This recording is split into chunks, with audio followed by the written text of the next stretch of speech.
From the Virginia Audio Collective at WTJU 91.1 FM and Brown College at the University of Virginia, this is Symposia.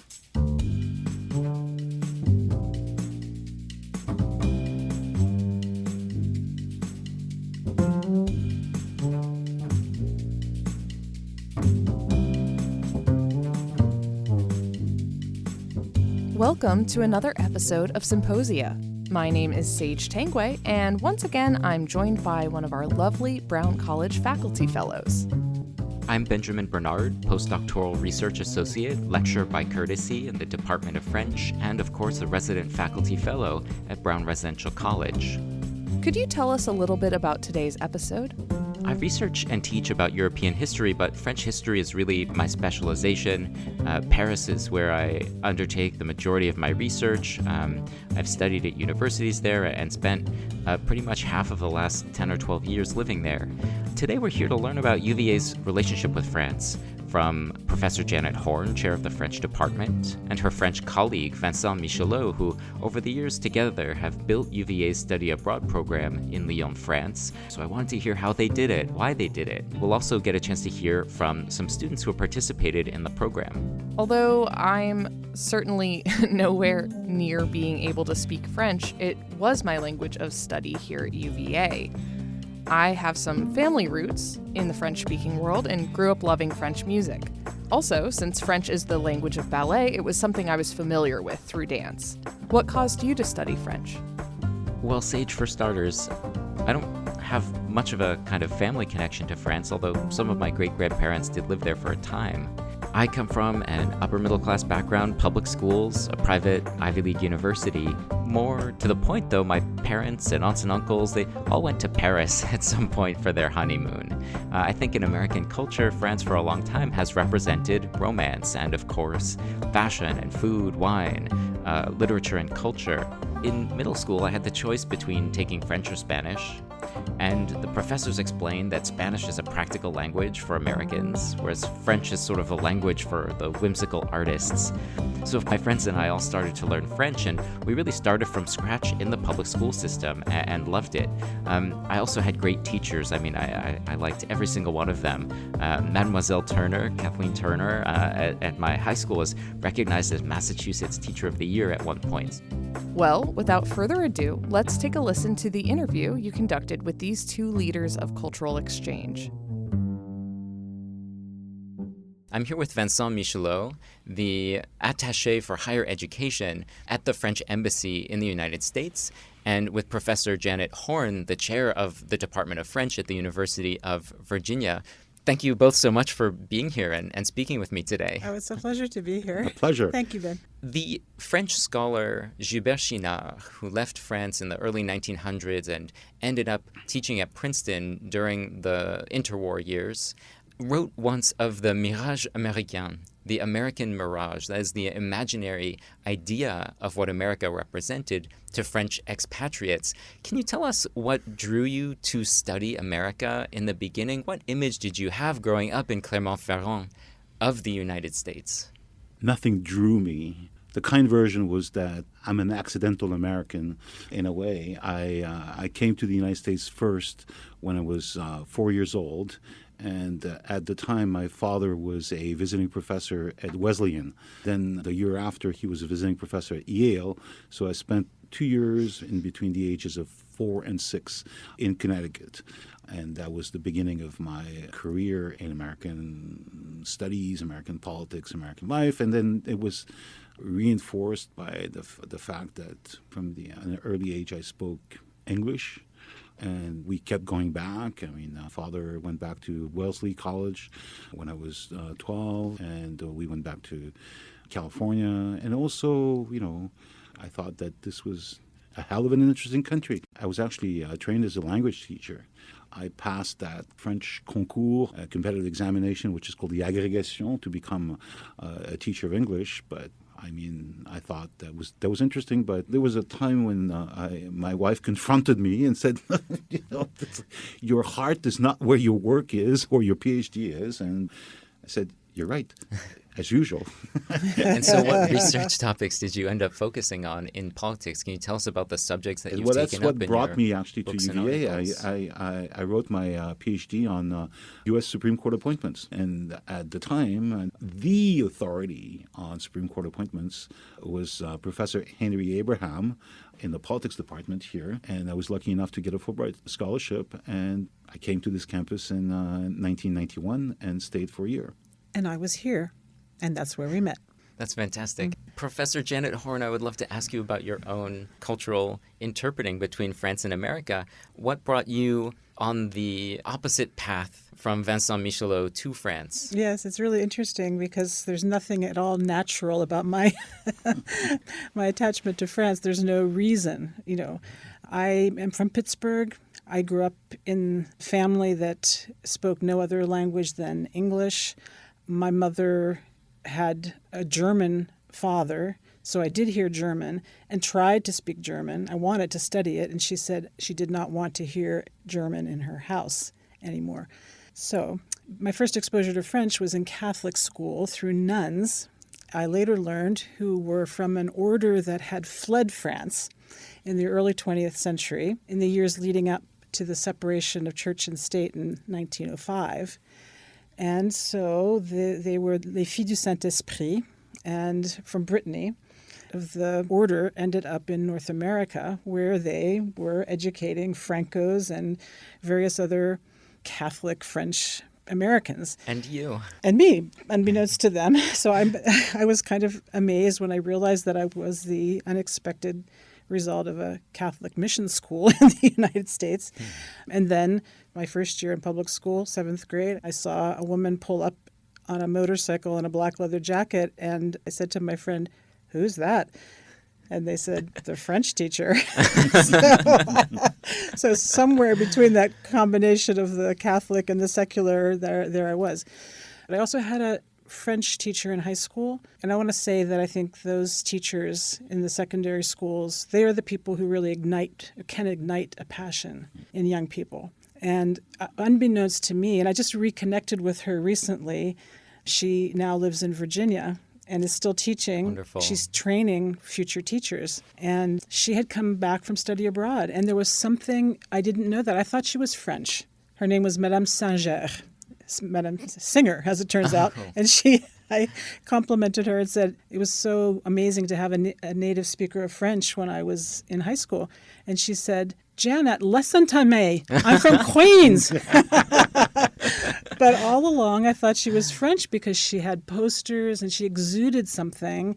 She had us singing songs. I learned my R's, singing, Edith Piaf. So I just kept bouncing along, and little by little, it helped me a great deal to have a language that was not my maternal language when I was becoming an autonomous person, and it helped me also develop intellectual autonomy. So it became very important to me. I went to study abroad in college. I thought I was interested in comparative literature at the time, much like Vincent. We started in literary studies. I eventually went through a sociolinguistic phase. I studied semiotics in college without having ever done linguistics, and eventually I landed in history. You must have been very compelled to make it through those years of semiotics. I'm wondering, the 17th century French philosopher Dominique de Bouhours came up with this expression of a je ne sais quoi to represent the kind of aesthetic ineffability that you can sense without defining. Do you think you would have been as invested in French had you realized that your high school teacher was not a native speaker? That's a really interesting... What is the je ne sais quoi for you? I remember reading it was an old book from the 1980s entitled Outsiders in the Sacred Grove, and it was about women in academe.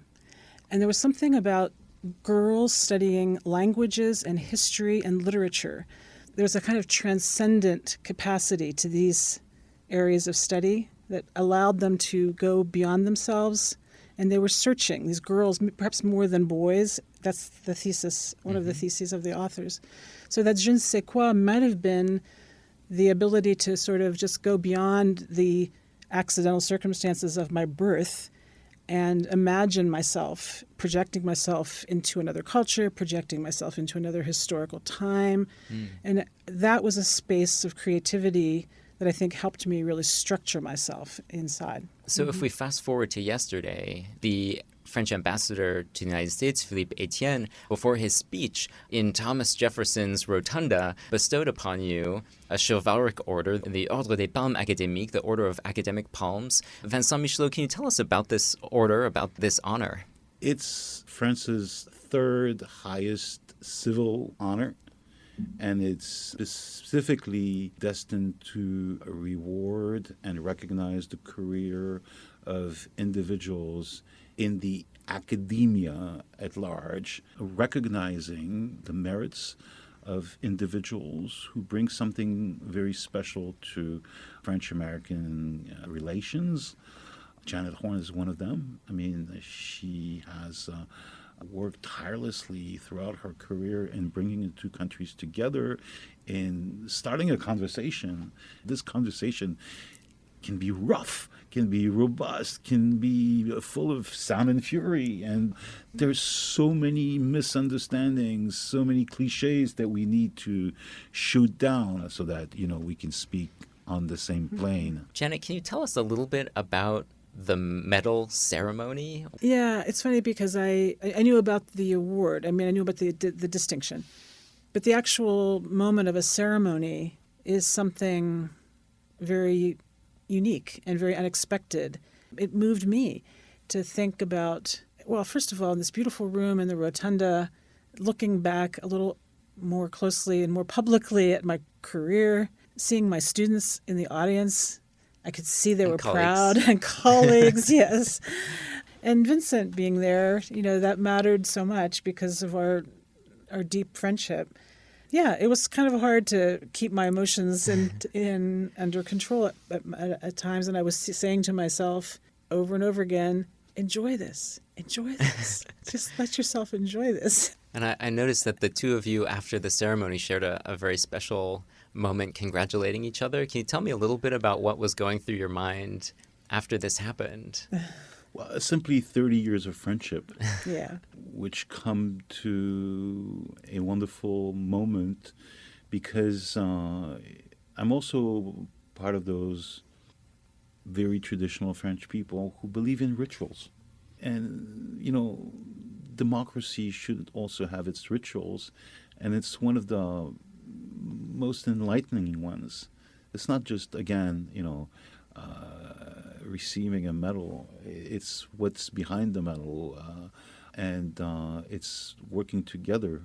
And yes, we've had an extraordinary 31 years of friendship, and seeing that consecrated in a way in that wonderful room with the echoes, that was something. We don't work for medals. We don't work for salaries either. I mean, otherwise we'd be doing something else. But those rituals of the Republic are very, very important moments. I mean, I was happy to do it for the department and for the future of French at UVA. I underestimated how moving it would be for me personally. That's wonderful. In working together, in writing books together, you're contributing to another form of cooperation between the two countries. So, medals are medals, but there's a lot of symbolism behind them. Yeah, so I'd like to ask about some of the concrete projects that you've both collaborated on together over the years that this symbol represents. So you mentioned that you came to UVA on a Fulbright, Vincent Michelot, in the early 1990s, where you met Professor Janet Horne at that time. Can you tell me how you first met and when your collaborations together began, and then what kinds of projects you've done together over the years? It was so natural. I mean, I was doing research for my PhD, but I was also teaching at the time at the French department. After I returned to France and got my first permanent teaching position, I said, well, we need to have more students going each way. And we started small. One of the most common ways of starting an exchange program between a Department of French in the United States and the Department of English in France is to exchange teaching assistants. And that's how the program started. We had a teaching assistant at Lyon 2, and there was a teaching assistant in the French department at the UVA. And then little by little, it's like, why not a study abroad program? And then why not a summer program? Right. And why not a J term? Little by little, gradually. And I would add maybe that I think is another more personal dimension, but I think for Vincent and for me, living abroad and studying abroad changed our lives. And I think we wanted to make this opportunity available to other students. When I arrived in Virginia, also the University of Virginia was a kind of magnet for a certain, I think Vincent mentioned it yesterday, not only, training young political scientists, but training an entire generation of American historians, French historians of the United States. And the same year that we were, this was in 1991 when Vincent came on a Fulbright here, we also had another colleague, young, as Vincent said, a young dashing young man who arrived in 1991 to do a master's degree in history, and that was the current Minister of Education in France, Papendiaï. And then he was attracted to the University of Virginia because of Olivier Zans, another, what we say in French, passeur, another person who really has made it his whole life's work to examine both countries and their intersections, most recently writing a very wonderful biography of Alexis de Tocqueville. So it was, remember, let's go back to 1991. This was the first war in the Gulf. The internet didn't really exist for civilians. I mean, we're going to be sitting on a rocking chair talking about the old days. When we wanted to have news about France, we had to get it through the newspapers, which arrived by surface mail. So they always arrived a little bit late. And in a war, there's nothing colder than a 10-day-old newspaper. I was given a shortwave radio by the library so I could follow events more closely. I mean, this is the reality. So, and I remember when I got tenure, one of my older mentors here at UVA said to me, now you have to make this a place that you really want to stay. And I had to think about that. And one of the things that really mattered to me was being able to keep France in my life and being able to go back and forth between Charlottesville and Paris, or in that case in Lyon.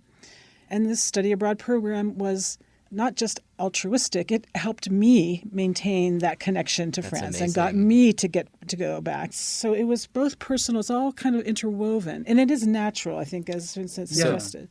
I think also once you've gotten into that very international approach to life, you enter a very different zone. There's no merit, for example, in my learning English, because I learned English when I was 4. So, when people say, well, you speak decent English, I say, I have no merit because I learned it when I was a kid. And so that's the natural part of my Americanness, if you will. The accidental part is that I am a child of the war in Algeria. Why did my father go to Wesleyan in 1964? He went because in 1958, he was 23. The war in Algeria had started. It was actually raging. He was dead set against the war. He was going to go into a career in classics. He had finished his master's in classics and was going to, study to pass the agrégation, but in classics. Except that his father threw him out of the house for reading anti-war papers. And in 1958, instead of taking the agrégation to become a teacher of classics, my father ended up in Ann Arbor, Michigan, teaching French to kids. And from those 2 years that he spent in Michigan in the late 50s, he got one thing, which to a Frenchman in the early 1960s was weird. It's like the United States was the country of freedom. I'd like to then ask you about the kind of concrete aspects of setting up this study abroad program. On the one hand, you have had a natural collaboration with each other. On the other hand, we're talking about very different institutions that have very entrenched bureaucracies and ways of operating. Can you think of any challenging moments in setting up these collaborations and study abroad programs? Well, if I could take that question a slightly different way, Sure. I wanted to just emphasize that, I mentioned yesterday that I was part of the President's 2020 Commission, which to internationalize the university. So how do you do that? Do you sit down in a boardroom and decide we're going to bring the University of Lyon 2, the University of Virginia together? No. I mean, you could do that, but that won't work. What really has made this sustainable is that it's the people who make these things really take off and last. I mean, we just plunged into it. In fact, if I had been asked, all these obstacles, well, their grading, your grading system, this has been in some ways a nightmare for What the are some of those University of Virginia. obstacles? So Well, the grading systems that have to line Grading, up? Or... tuition is also, We tried to pay tuition to the University de Lyon 2 because that's what we do in the United States. We pay tuition. They didn't even have a structure set up to accept tuition payments, so they couldn't accept any tuition. So that was a problem. So but it was really the cross-cultural kind of negotiating started from day one. But we didn't have it by any means figured out at the start.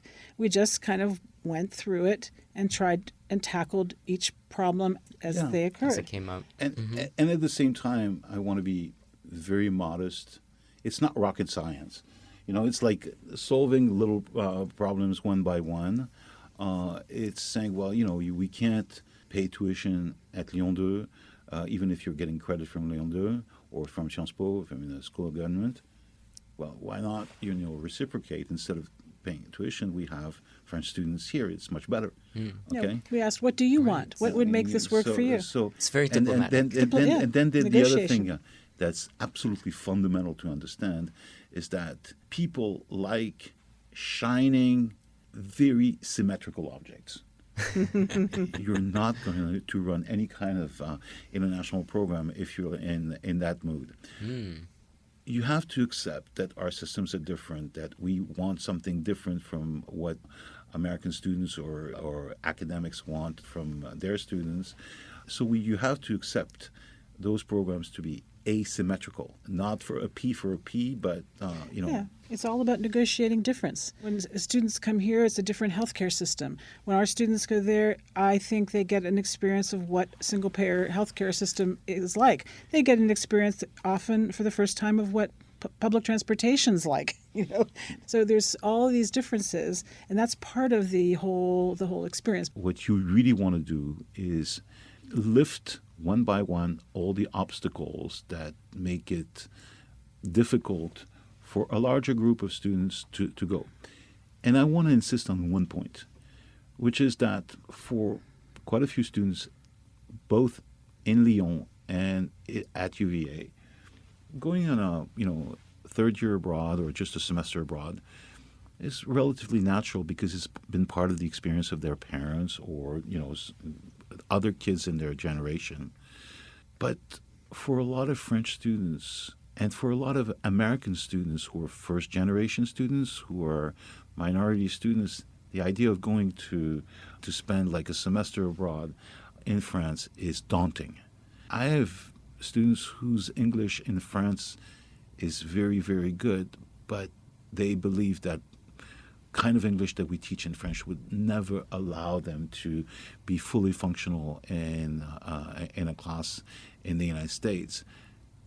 And what you have to work on is making them more comfortable, saying that you can do it. And that's one thing. And also because, and touching upon one of the aspects of your question, big difference, for example, between the two systems is that we love to lecture. I've spent half of my career, lecturing to classrooms of 200 to 300, where it's halfway between theater and scholarship. And when my French students returned from the United States after 8 classes on a seminar model where you're asked in class to discuss the readings that you've been assigned for the week.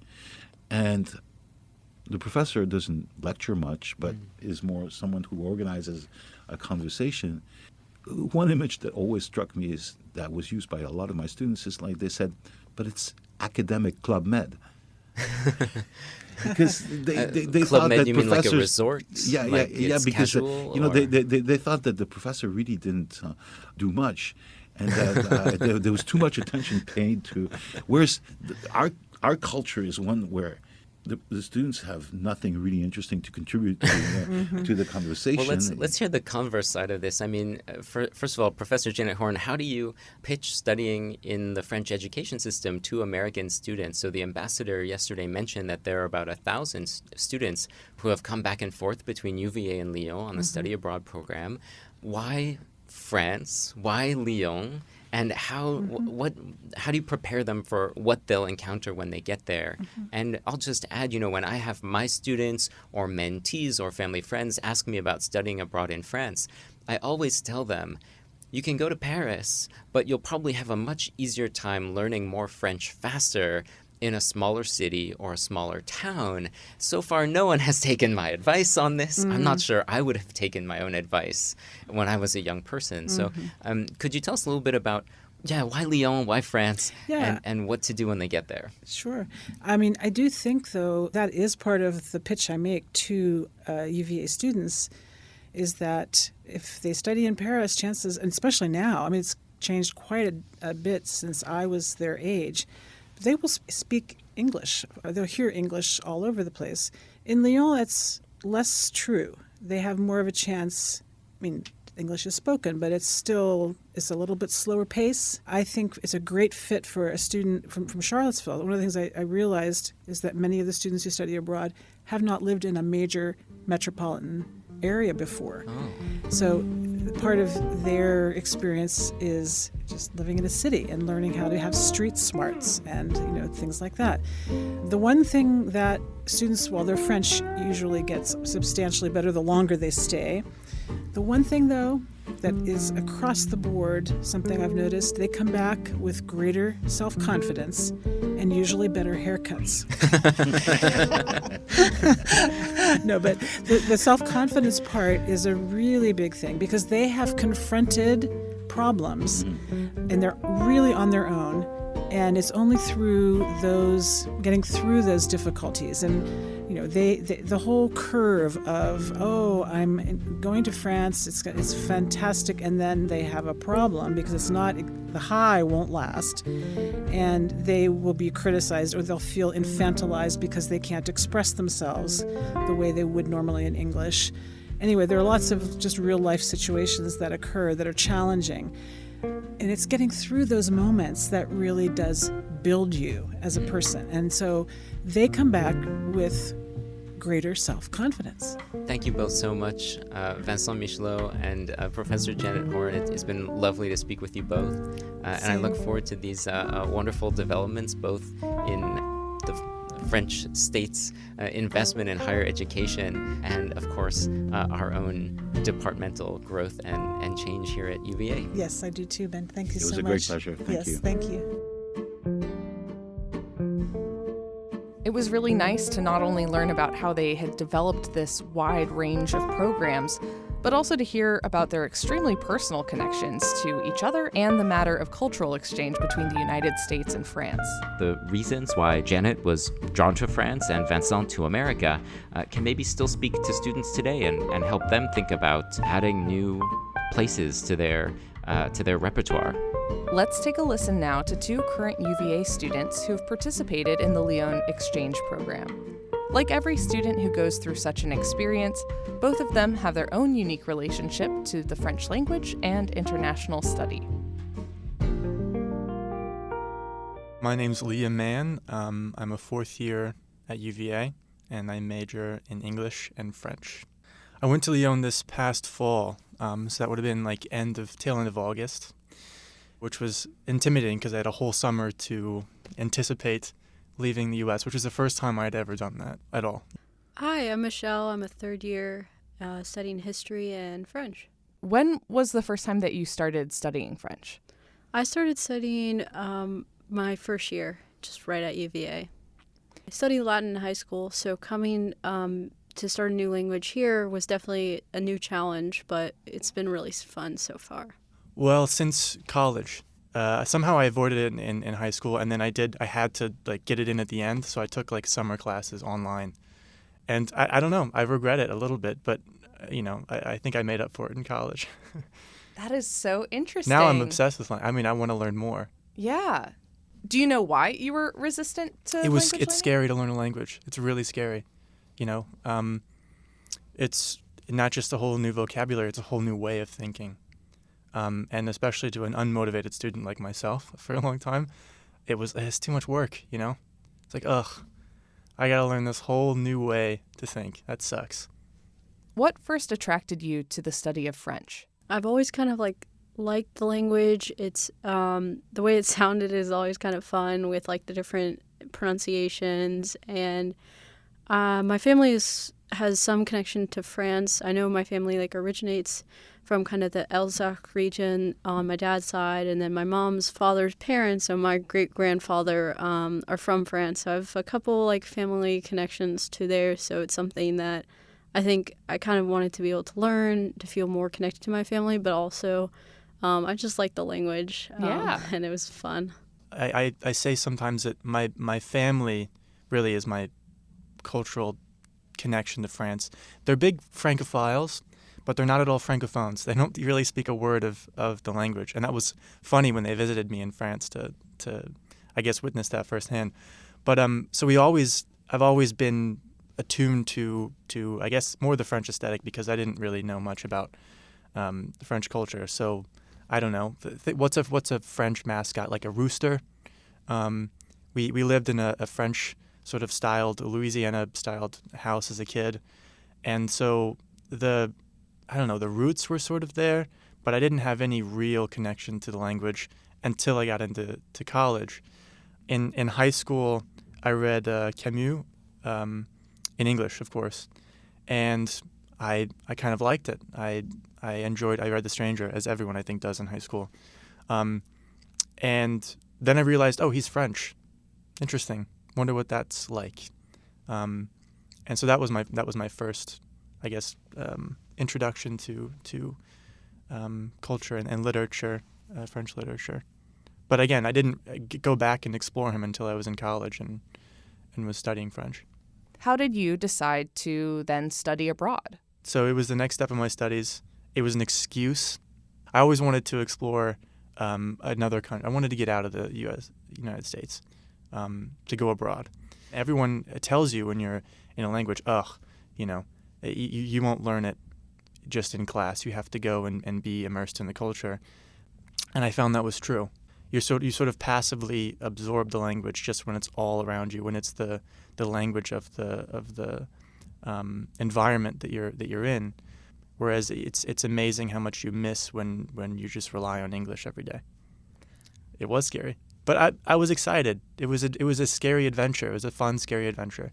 The first week and a half, I think, were really difficult because just trying to pick up most of not only the grammar, which we were going over in class, but just the speaking part of it within itself. So it was really hard, but by the end of it, it all clicked where I could go in and order a coffee. And of course, my French definitely needs more work, but it was a really good way to kind of get him back into the groove of things before I started taking more French classes in the next semester. And is a great way to not only be immersed in a sense of practicing the language on an everyday basis for about a month and a week, but it was also a good opportunity to experience how different smaller cues or expressions are used in French. Had you traveled internationally before that? I have.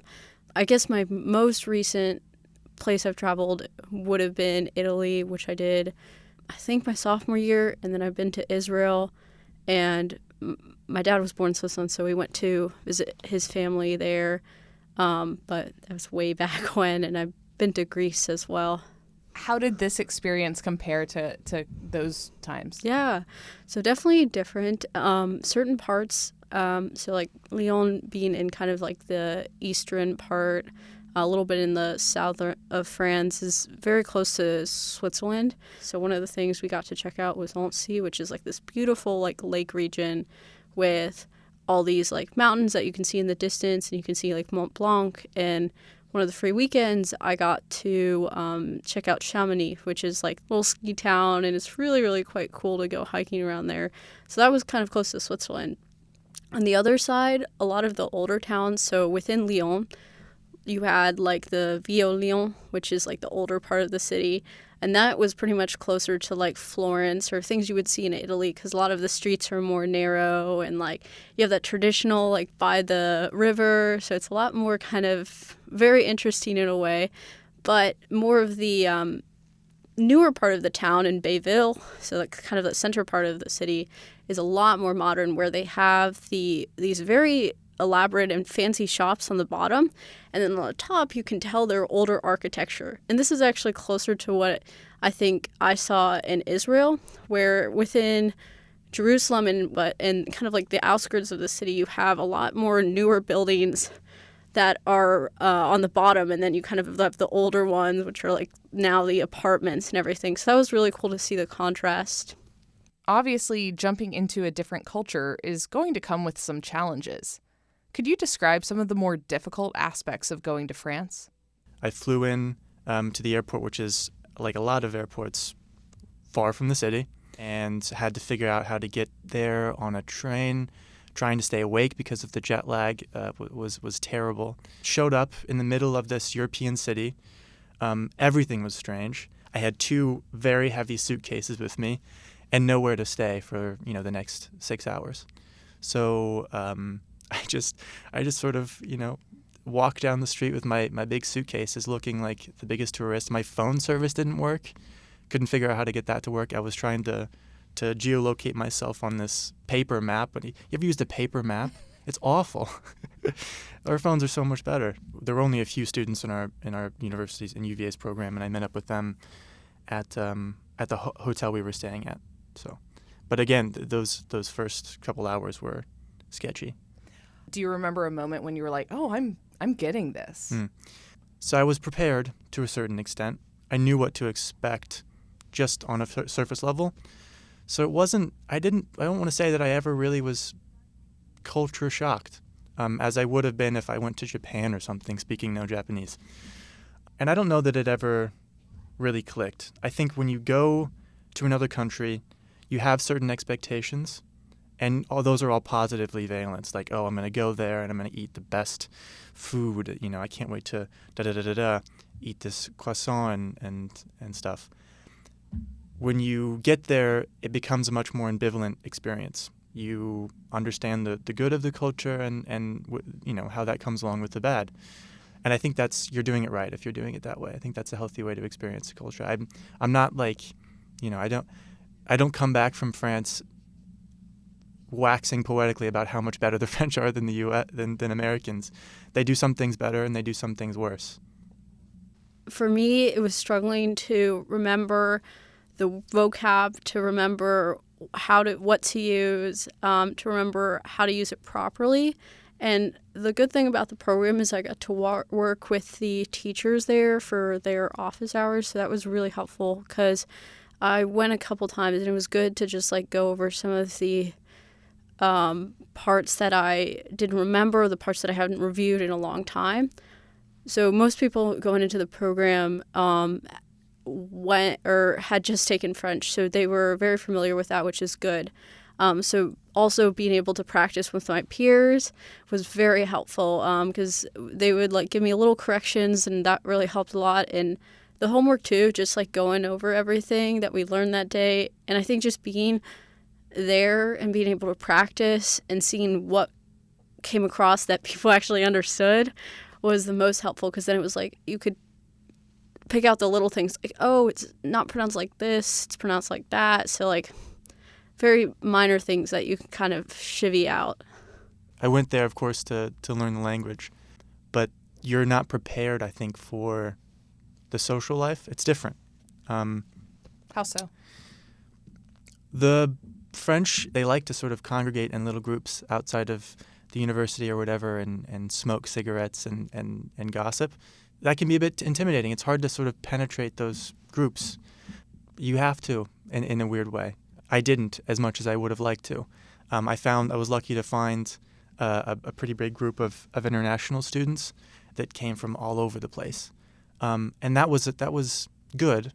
I wish I would have made more French because I think my French would have improved even more than it did. One of my favorite things was visiting the museums. When I was in Lyon, I got to visit the Muséum des Beaux-Arts and the Muséum de Confluence. They were both really cool in their own ways. I really liked the Muséum de Confluence. So that's kind of in the southern peninsula of the city. And it's really cool because they have all these emerging exhibits and they have a rotating exhibit. And one of the rotating exhibit was on the Lakota tribe from the United States. So I thought that was really interesting because they had all these like elaborate and very beautiful headscarves, headdresses, as well as vests made out of like smaller seashells. And it was really cool to see too how that was kind of intricately made, and they had moccasins. So it's really cool to see that. And they also had like an exhibit a little bit talking about the treatment of Native Americans within the U.S.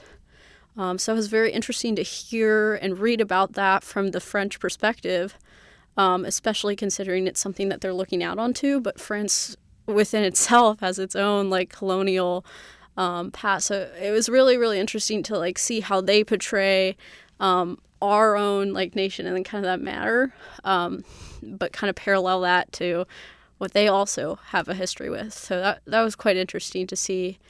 With the Muséum des Beaux-Arts, I really like that museum. There's a lot of modern art and contemporary art, but also a lot of more traditional art.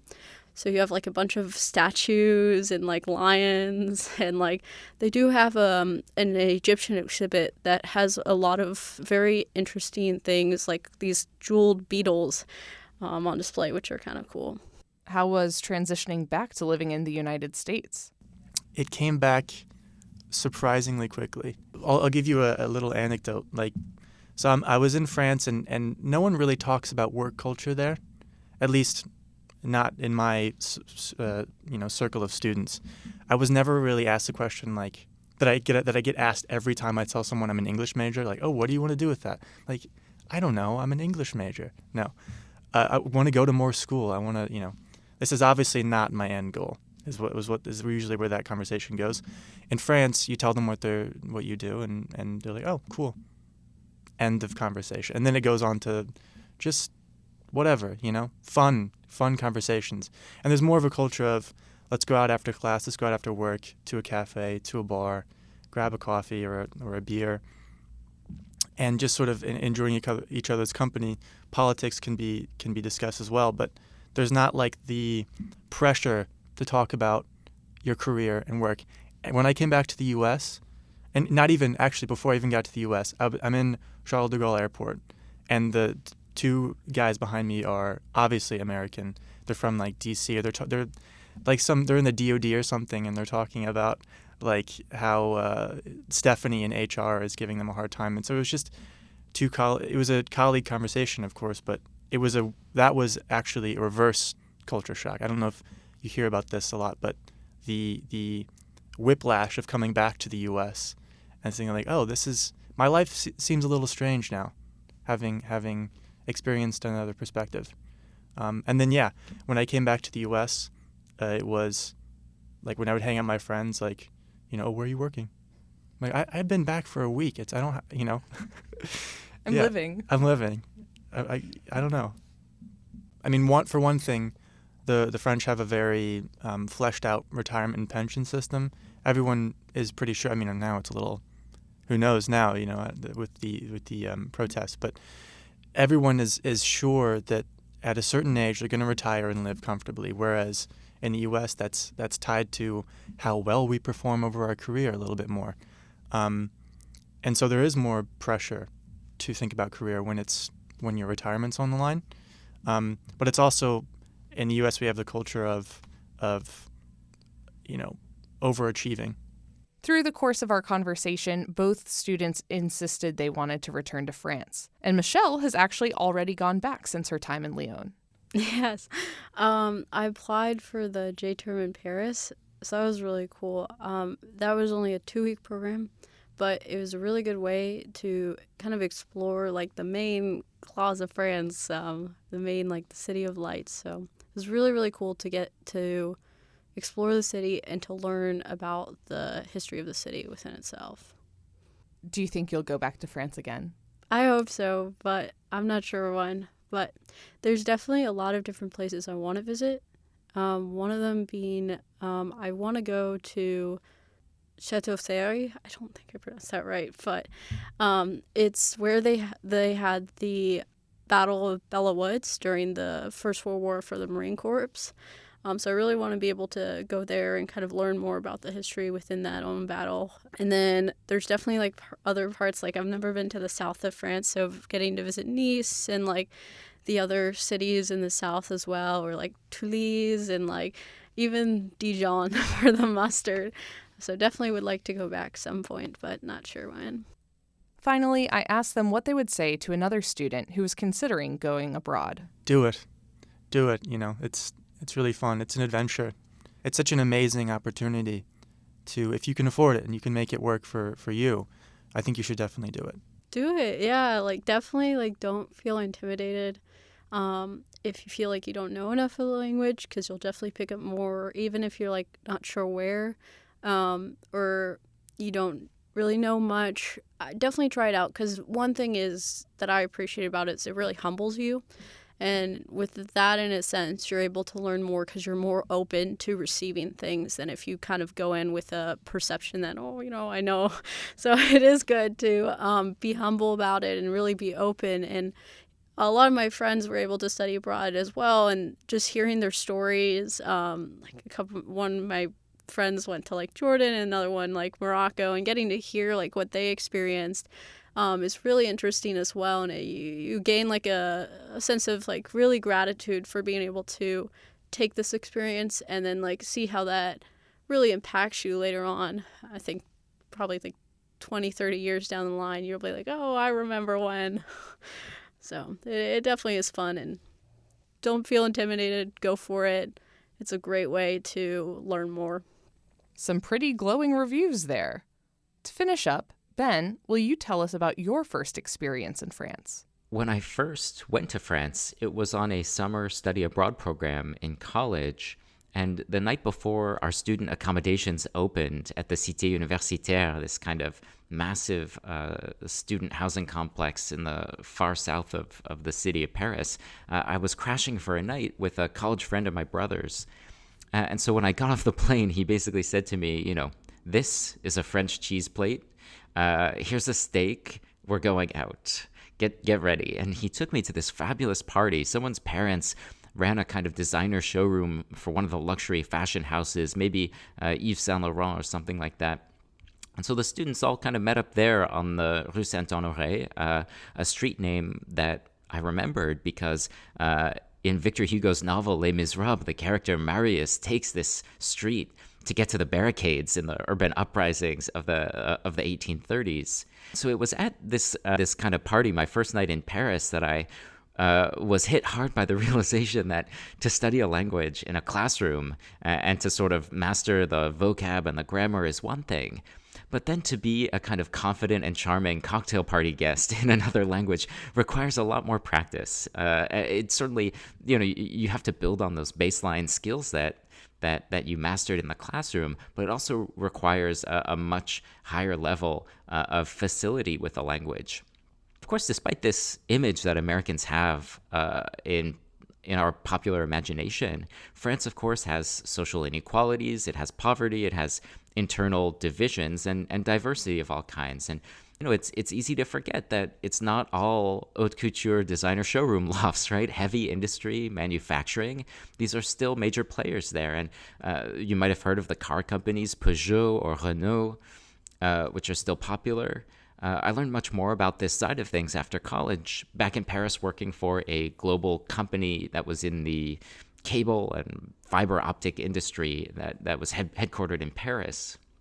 So I think we can, distinguish between what the scholar Gilbert Chinard, a Princeton French literature professor in the 1930s, called the mirage of a country, the image that it manufactures of itself from the structure of the economy.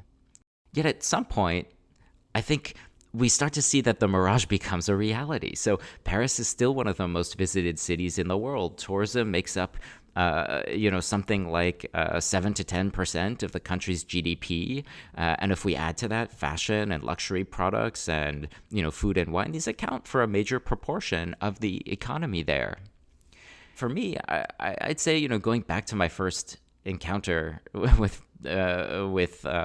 life in Paris, to consider France is also a way to think about the place of these values of pleasure seeking and luxury and consumption and beauty in all of our lives. And so that's why I teach a class here at UVA called Decadence, the Ethics of Excess. And it's really my jumping off point for why studying France matters for Americans today who maybe don't necessarily have a personal connection or family or roots in that country. You can find more information about UVA's French Study Abroad programs on the French Department website. Thank you to all of our guests for taking the time to share their stories with us. We'll leave you with a final word from Liam. If you were to say something to your younger self who is so afraid of engaging in language learning, what would you tell that person? Well, I think this could be said of every aspect of my younger self and my current self, but just relax, chill. It'll come. It's like anything, it's like any habit, it's like working out or exercise or anything. It takes a long time. It doesn't come in one day, but just relax and then just hitting yourself over the head with the French hammer every day a little bit goes a long way. Symposia is a production of the Brown College Community Media Initiative and the Virginia Audio Collective. This episode was produced by Sage Tanguay and Ben Bernard, with production assistance from Briton Graber and Sophia Moore. Subscribe to Symposia and our sister show, Circle of Willis, wherever you get your podcasts.